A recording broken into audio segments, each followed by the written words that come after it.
Hi, my name is Carly, and I've been listening to your stories for a while now, and I remembered this creepy, true, and unexplained story that I have and I want to share. It may be a short story, but it still freaks me out to this day. I can't remember exactly what day this event occurred, but I remember it was during May of 2018. I was a junior in high school and I had just gotten home from school. I threw my backpack down per usual and laid stomach down on my bed with my legs hanging off of it, balancing myself with feet touching the floor. Mind you, I didn't close my door behind me. The way my room was set up at the time was that the foot of the bed faced towards my bedroom door, so this means my face was turned away from the door in the position I landed in. I was scrolling through my Instagram watching God knows what when I have a sickening feeling that someone was right behind me, but I soon shrugged it off and went back to scrolling. About 5 minutes later, I felt an apparent finger glide across the lower portion of my back that was exposed because of my laying position. I thought it could have been my older brother or father, as they loved to mess with me and scare the living shit out of me. I slowly turned my head to see who it was and found no one there. I thought maybe they had just ran out, so I went to investigate. I called out to my dad, and when I finally found him, he was in the restroom, taking a shower, and he said he had been in for about 20 minutes. So I went to look for my brother. Turns out he wasn't even home, and that he had went into work early. I'm still baffled at that incident, and have no clue what to think. It wasn't a breeze or anything that could have been explained. It was no doubt a finger with a long enough nail that I could feel it. It's not much of a scary story, but it still makes me shudder whenever I think about it. This happened about 2 years ago. It was around Halloween time, and everyone in the city is just setting into that mood. I remember I was out with friends and we were just walking around at night, as it was fun for us and we did it a lot. We always liked to prank people, whether it was ding-dong ditching or tossing a snowball at people walking by. Punky kid stuff. I was the one who always said, "Oh, we shouldn't do that," because I always hated the thought of getting caught. Anyways, back to the story. We rang someone's doorbell on a main road and we split up. I remember the story like it was yesterday. I started running before the doorbell was hit, as I always do. 4 of us went down the street. Me and my other friend, who I'll call Jay, ran up through a small path leading into some small woods. Jay and I turned on our flashlights and started walking up the hill. As we walked up the hill, we started to become very, very nervous for some reason. I mean, other than the fact it was nighttime and we just rang a doorbell. As we walked up the hill, I heard some rustling in the leaves. We turned off our flashlights and started up the hill.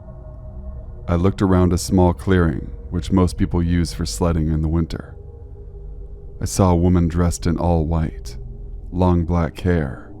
If you're familiar with the girl from the movie The Ring, that's what she looked like. She just sat there crossed legs, looking out onto the football field at the bottom of the hill. We dashed out of there and I hadn't heard anything since. The scariest part about all of this, though, 1 year later on Halloween night, my brother and his friends were out late, and he described the same exact figure I had seen just a year before, except this time the person was standing in the middle of the woods humming. I had never told him this story, nor had Jay. To this day, I do not know what to think, and will be sure to let you guys know if I see them again. Maybe I'll snag a picture. My name is Andrew and I'm 25 years old. Halloween is my favorite holiday of the year, and for as long as I could remember, I went trick-or-treating till I was too old. Most times I used to go with my best friend Owen. I think we were about 10 years old.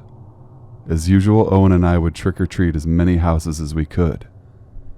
There was always one house we didn't knock on. It was an old man named Bernard. He wasn't very friendly to children and basically everyone, hence why we never knocked on his door. For some reason this time, however, me and Owen were feeling extra greedy and wanted more candy, so Owen suggested we knock on Bernard's door. I told him it was a bad idea, but he insisted. His house had no lit-up pumpkin or Halloween decorations, so it was obvious he didn't want to be bothered. We knocked on his door and anxiously waited for him to answer. When he finally answered, he gave us this look of disgust. We both muttered, "Trick or treat." He carried on looking at us like dirt. Surprisingly, however, he said, "Wait one moment." He took 2 or 3 minutes to come back. I think he wasn't expecting people asking for candy, so he had to see what he had in his house. When he came back, he brought with him 2 muffins. He told us to eat them right away as they tasted better. We said thank you and walked away. We got to the end of his yard when Owen took a huge bite of his muffin, basically just scarfed it all down. I also noticed that Bernard was still standing on his door watching us. I dropped my muffin on the floor accidentally and picked it up. I was about to eat it, but Owen said, "Don't eat it, it's gross." I told him it was fine, but he insisted I don't. I just put it in my candy bag and thought I would eat it later. We took 5 paces down the street when Owen said he wasn't feeling well. I asked him what was wrong, but before he could respond, he fell on the floor unconscious. The next thing I saw was the most frightening thing in my life. I turned around and saw Bernard fast walking up to me with a crazed, angered look on his face. He grabbed my face and scratched me with his long nails as he pushed me back onto the ground. He then grabbed Owen's leg and started to drag him along the floor back towards his house. I got up and screamed, trying to stop him, pulling Bernard's arm, hoping he would let go of Owen.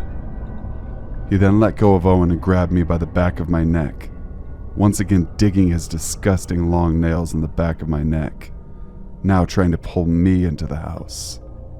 At this point, some other trick-or-treaters saw what was happening and came over. Bernard then let me go and went back in his house. One of the parents called the police and stayed with me as I tried to wake Owen up. The police arrived and questioned Bernard. He tried to spin the story and say that we were causing trouble, but his story didn't hold up. I showed them the scratch marks on my face and neck, and I also gave the police the muffin I was given. They looked inside the muffin, and they saw that there were 2 very strong sleeping tablets that knock you out almost instantly. Bernard was arrested and charged. I'm not sure what happened to him after that. He either moved away or went in jail, because we never saw him again. I'm so glad I dropped my muffin, and Owen told me not to eat it. I think Bernard was anticipating me to be knocked out as well. It scares me to imagine what he had planned for us if we both felt sick and trapped.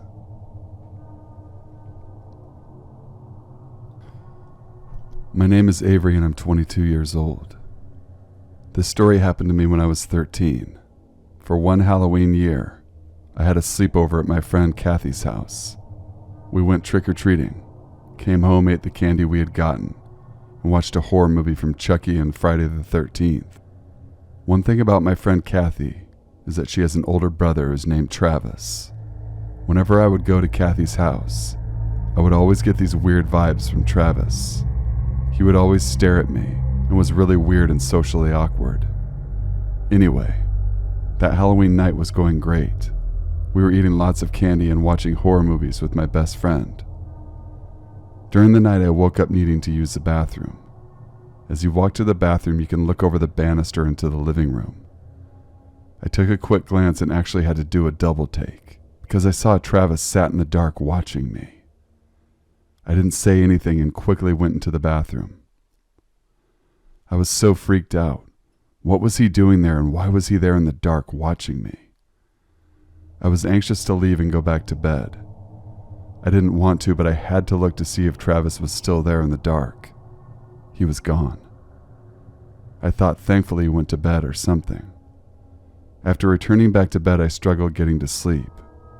I don't know what it was, but I was getting this odd feeling that something wasn't right. After tossing and turning for a while, I started to hear a creaking of some kind. I opened one of my eyes and what I could see frightened me, right to the core of my soul. Travis was hiding in the closet, watching me sleep. Not only that, he was wearing a creepy mask. It was a bloody pigged mask. I immediately closed my eyes and tried to be as still as I could. I prayed to God he didn't see me. I couldn't sleep and I couldn't move. He never left the bedroom though. That whole night, I laid there as still as I could while he watched me in that creepy mask. I think it was around 6 in the morning when I finally heard him leave the bedroom. That morning I got up exhausted and scared. I tried my best to act like everything was normal. I don't know why, but at the time I was too afraid to tell anyone what happened.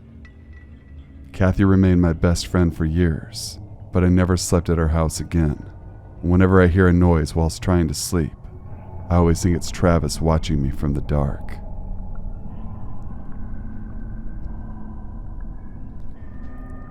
My name is Courtney.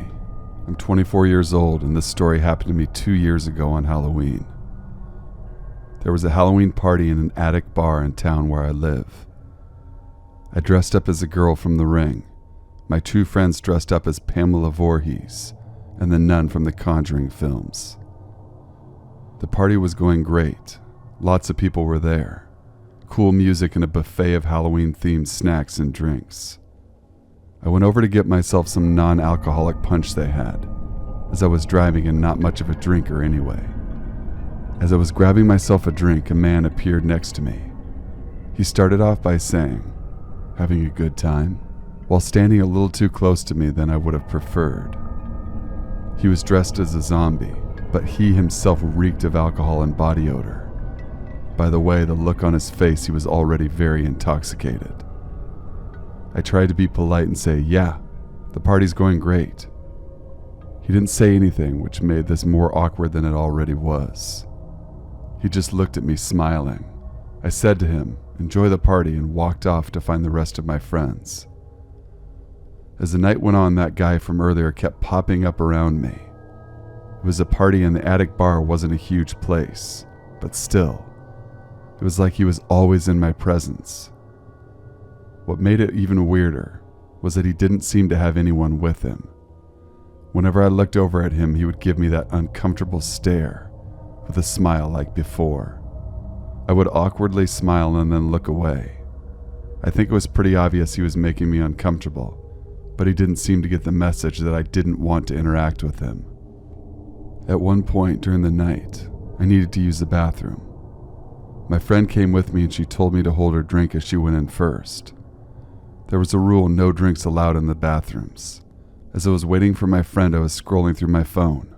Someone bumped into me and drinks spilled all over me. At that point, I had no more patience and lost my temper. I said, "Oh my God, just leave me alone.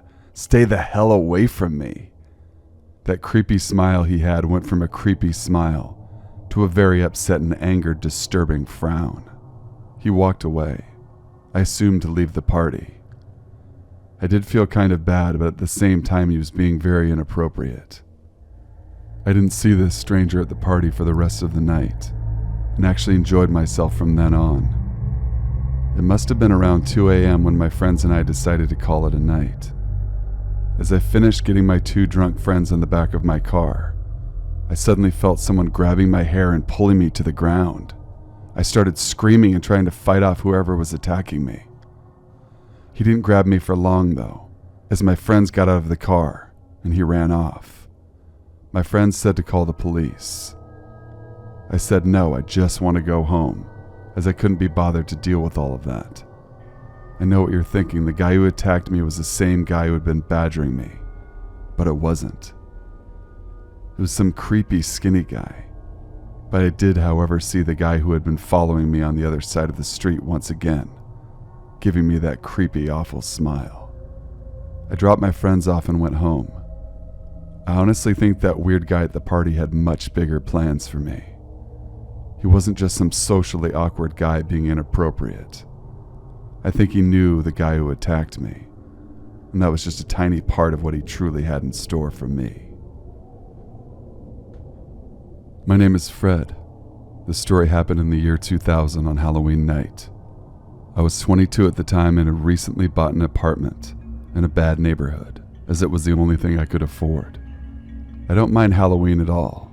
I'd just rather not answer the door to trick-or-treaters, and that year was no different. I Spent the evening getting some work done on my PC and watched a few movies that were on TV. As expected that evening, the door knocked plenty of times till they finally figured out no one was home and moved along. It was around 8:40 p.m., I think, when I got a knock at the door.